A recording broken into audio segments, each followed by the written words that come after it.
My name is Elena Jones, and I'm 28 years old. I wish I could say my family has always loved and supported me, but that's far from the truth. My mother has hated me for as long as I can remember. She always said I brought bad luck, and no matter what I did, I could never change her mind.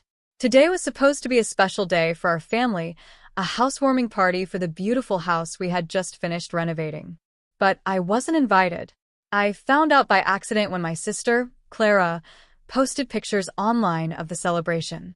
I didn't even know the party was happening until it was too late. I stood outside the house, feeling the cool breeze on my face. The sound of laughter and music echoed through the open windows. Everyone inside was having a good time, everyone except me. I wasn't sure why I came here. Maybe part of me wanted to see if they had just forgotten to tell me about the party. But deep down, I knew the truth. My mother didn't want me there. She never did. I peeked through the window and saw my mother smiling as she chatted with the guests. My sister was showing off the new kitchen, and my father, as usual, stood quietly in the corner.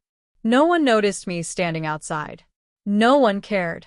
Just as I was about to leave, I heard voices near the open back door. My mother was speaking to Clara. Their words made me freeze.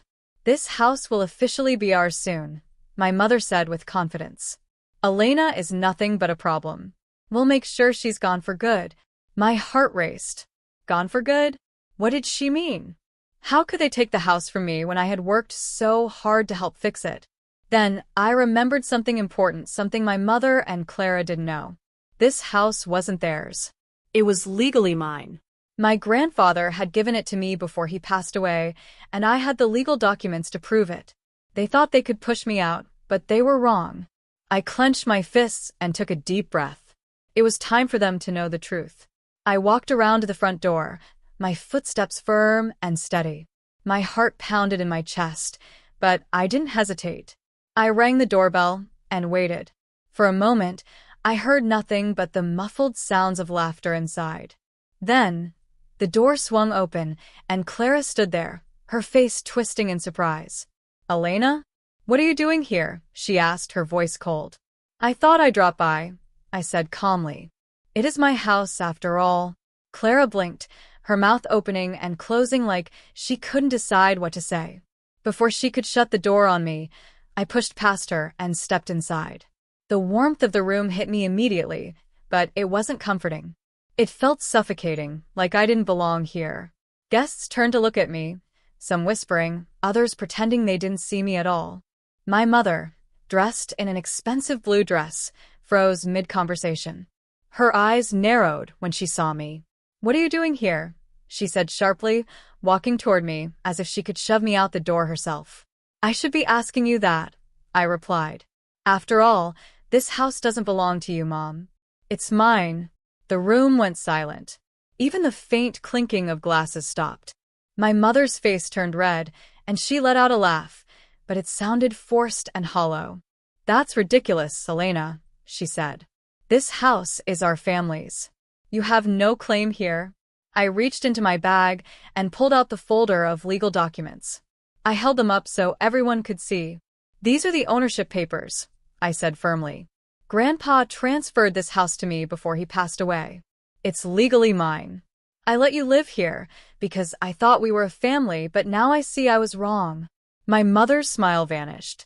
She snatched the papers from my hands and skimmed through them, her fingers trembling.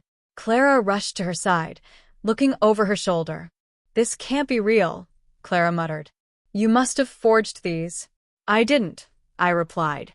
"You can call my lawyer if you want confirmation. Everything is real." My mother's face went pale, and for the first time in my life, she looked truly afraid. She wasn't used to losing control, especially when it came to me. Clara, however, wasn't ready to back down. "We've lived here for years," Clara said, her voice rising. "You can't just kick us out." "I don't want to," I said. "But you gave me no choice. You lied, you betrayed me, and you planned to take everything from me. Why should I let you stay after that?" Clara looked ready to explode, but my mother grabbed her arm, stopping her. "We'll fight this," my mother said quietly, her voice full of venom. "You're nothing without us, Elena. You always have been. I took a step closer, my voice calm but firm. That's where you're wrong, Mom. I've built a life for myself without your help. I don't need you. But you're about to find out how much you need me. With that, I turned and walked out the door, leaving them standing in stunned silence. I knew this wasn't the end. They wouldn't give up easily, but neither would I. For the first time in my life, I felt powerful. This was my house, my life, and I wasn't going to let anyone take it from me. I didn't sleep that night. I lay awake, replaying the confrontation over and over in my mind. My mother's pale face, Clara's rage, and the whispers from the guests filled my head like an endless echo. I knew they wouldn't give up easily. My mother had spent her life controlling me, and now that she was about to lose everything, she would strike back.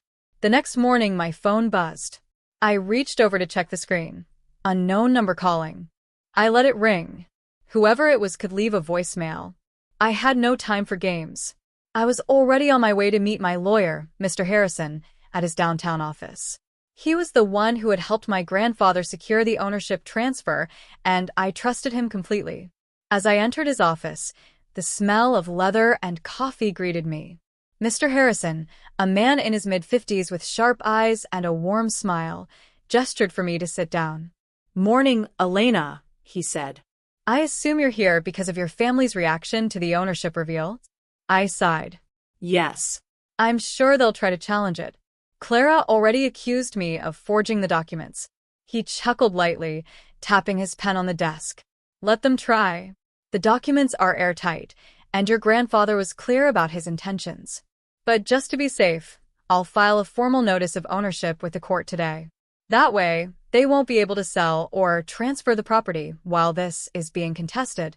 Relief washed over me. "Thank you, Mr. Harrison. I knew they'd try something, but I didn't think it would get this bad." Just as I was about to leave, my phone buzzed again. This time, a voicemail notification appeared. I played it on speaker, and my stomach turned as my mother's cold voice filled the room. "Elena, you think you've won, but you haven't. Clara and I have already spoken to a lawyer. We'll prove that you manipulated Grandpa before he died. Don't forget, we know things about you, things that could ruin you. Get ready to lose everything." My fingers tightened around the phone. I looked at Mr. Harrison, who gave me a reassuring nod. "Don't let them scare you," he said. "They're bluffing. But we need to be ready for anything." Later that evening, as I sat on my couch trying to relax, there was a knock on the door. I opened it to find Clara standing there, her eyes red and puffy from crying. "What do you want?" I asked, blocking the doorway. "I need to talk to you," she said, her voice trembling. "Please, Elena. I can't do this anymore." I hesitated but finally stepped aside, letting her in. Clara sat on the couch, wiping her eyes with the sleeve of her jacket. "What's going on?" I asked, crossing my arms. "They're using me," she said, her voice barely a whisper. "Mom convinced me to go along with the plan to take the house, but now she's throwing me under the bus. If this goes to court, she's going to make it look like I was the mastermind." I didn't feel sorry for her. Clara had always been Mom's favorite, the one who could do no wrong. But seeing her like this, broken and desperate, made me realize just how much control my mother had over both of us. "I don't know what you expect me to do," I said. "You made your choice." Clara shook her head. "I didn't know Mom had taken out a secret loan against the house. She's in deep debt, Elena. If you win this case, she'll lose everything." My jaw tightened. "So that's what this is really about. She's trying to save herself by taking what's mine?" Clara nodded. "She's desperate, but I don't want to go down with her. I'm willing to testify in your favor if you help me." I narrowed my eyes. "And what exactly do you want from me?" "I need a place to stay," Clara said softly. "If Mom finds out I've betrayed her, I'm done." As I thought about her request, my phone buzzed again. This time it was a message from Mr. Harrison. "We've uncovered something serious. Call me ASAP." I excused myself and went into the other room to call him back. His voice was tense when he answered. "Elena, I've been digging into your mother's financial history. It's worse than I thought." My heart raced. "What do you mean?" "She didn't just take out a loan against the house. She forged your signature on several documents, including one that involves your late grandfather's estate. If we bring this to court, she could face criminal charges for fraud. I leaned against the wall, trying to process what he was saying. My mother, the woman who had spent years calling me a burden, had committed fraud and stolen from her own daughter.